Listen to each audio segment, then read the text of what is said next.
morning. Well, it's my pleasure to welcome Lisa Dennison of the New Hampshire SPCA to the hot seat here. Congratulations on the award.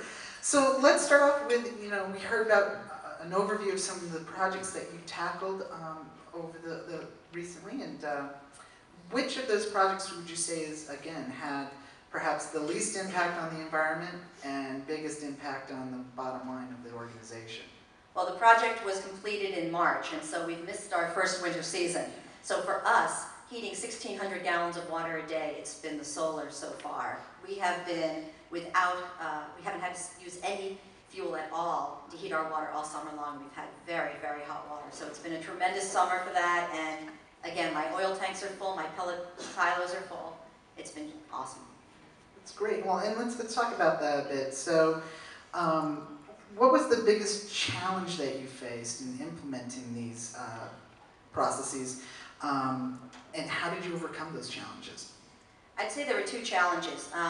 One of the greatest challenges was actually going through the application process and the auditing process. As somebody who's never applied for federal funding, it was absolutely a challenge, and a wonderful one.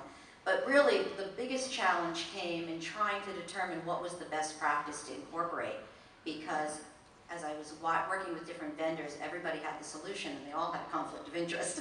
So it was actually finding the appropriate funding source with the audit, the energy audit, that made a huge difference.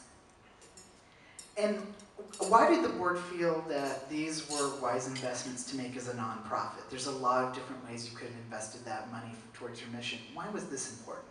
Well, it started with Joanne Lamprey, who's here with us, who's our past president.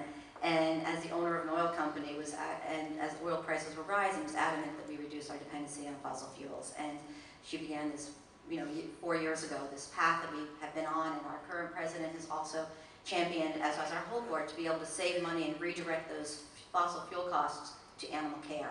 And so we can do many more surgeries and care for many more homeless animals by using natural renewable sources.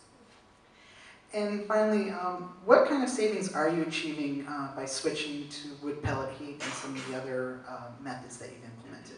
Well, as I mentioned, we've already missed our first winter, and we are hoping to see a $50,000 a year savings in the end. So far, just on hot water from the summer season, we've saved $8,500. So it's been great. That is impressive. Well, thank you so much for everything that you do and for sharing your wonderful practices with us. Please join me in congratulating Lisa Dennison.